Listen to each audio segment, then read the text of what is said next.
about the 5 things that you want to focus on if you want to get centered in the midst of chaos.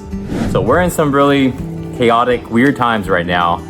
And these things are really, really important for you to get centered, for you to get focused. So this way you're able to go after what it is that you want. So the 5 things, I'm gonna go right into it because you already know the reason for getting focused, so we don't need to go into that. So the 5 things are divided into basically 2 sections. The first section is governing your mind, your thoughts, your images, your voices in your head, perception, things like that. And the other 3 is governing your body, okay? So the 5 things are this. For your mind would be your surrounding and the people that you're connected with, okay? Those will influence your mind directly. What that means, surrounding, like your actual physical space, the room that you're at, the house that you're at, your physical structure surrounding. It could be a structure like the room or house, or it can be like the town you're in, city you're in, things like that.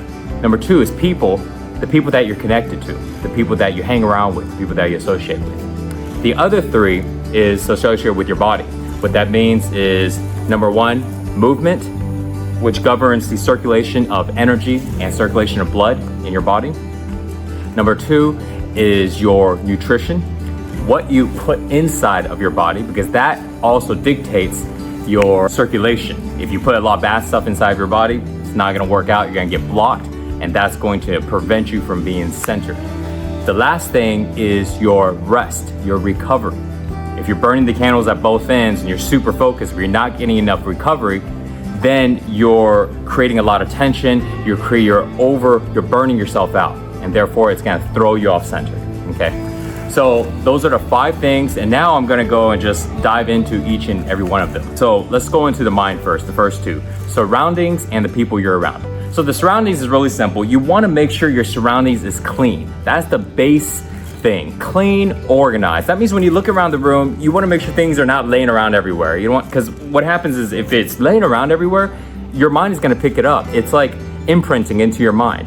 You may not have to think about it, but simply looking at a mess, looking at all these things covering your table, looking at these covering your dining table or all over your couch or your floor, it takes up mental space. So clean it, get it away, throw it away, things that you don't need, get it organized. Okay, number 1. And number 2 is make sure your space is comfortable, right? So organization, things like that is great. Cleanliness is great. Cleanliness also means clean it, like physically clean it. Get a rag, sweep things up, clean it. So when you put things up, that's great, but if it's dirty, energetically, all of that is like clogging up your pipes. All of that is like don't feel expanded, right? You wanna be free, you wanna feel clean, you wanna have clarity. Dirtiness that you're physically in also creates fogginess in your mind and throws you off from your center.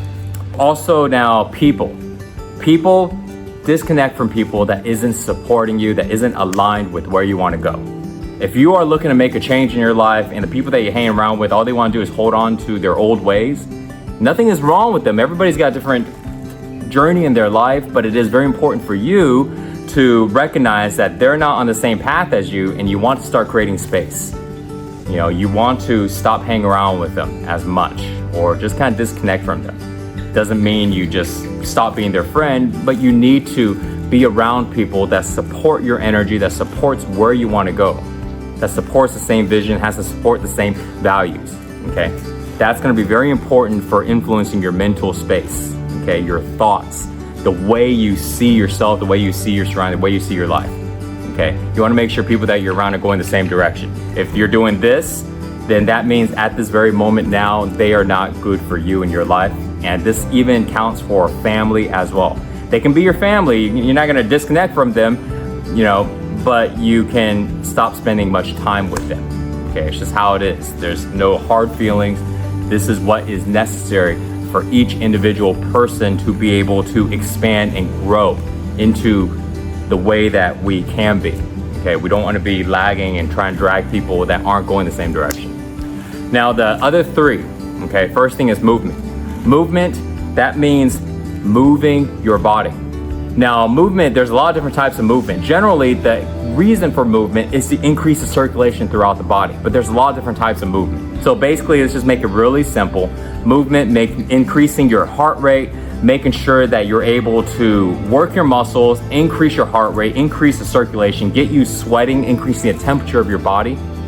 So this way you're able to increase the blood flow, increase the energy flow, okay? Number 2 is nutrition. So nutrition, most people when they think about that, they think, do I need to go on a diet? Am I fat or am I not fat? But don't look at nutrition just like that. Look at it as your ability to go and keep your body clean. So nutrition, making sure they're eating clean foods. It's not about whether or not you're losing weight or losing fat. It's about how clean is your body. You know how it feels like when you eat foods that aren't good and you feel sluggish. You're hungry, you eat a lot of food, and now not only are you full, but you're sluggish. Your energy is crashing. You feel like you want to go to sleep. That means you didn't put good nutrition inside of you. Now, the last thing is sleep. It's the simplest, but it's one of the most difficult things, because at the end of the day, when we want to go to bed, you're focusing on thinking that the day is not over because there's more things you wanted to do that you weren't able to do. It's something that we've all have faced, and it's just really important to know that the day is done. A good trick is to go and just go through the entire day really quickly and just identify all the things that you accomplished. Identify all the tasks that you did and realize that anything that you didn't do, did you do the best that you can, yes or no? And if you did, great, it's time to go to bed. If you didn't, realize what it is that you can improve on and then go to bed, because there's nothing more you can do now. Because if you didn't get enough sleep, then the next day you will have a repeat of low performance, because you would only have 4 hours of sleep, 5 hours of sleep, and you try to push it today, but you're not going to be able to make it really well tomorrow. And then the next day at the end of the night, you're going to feel bad because you didn't do the things you wanted to do.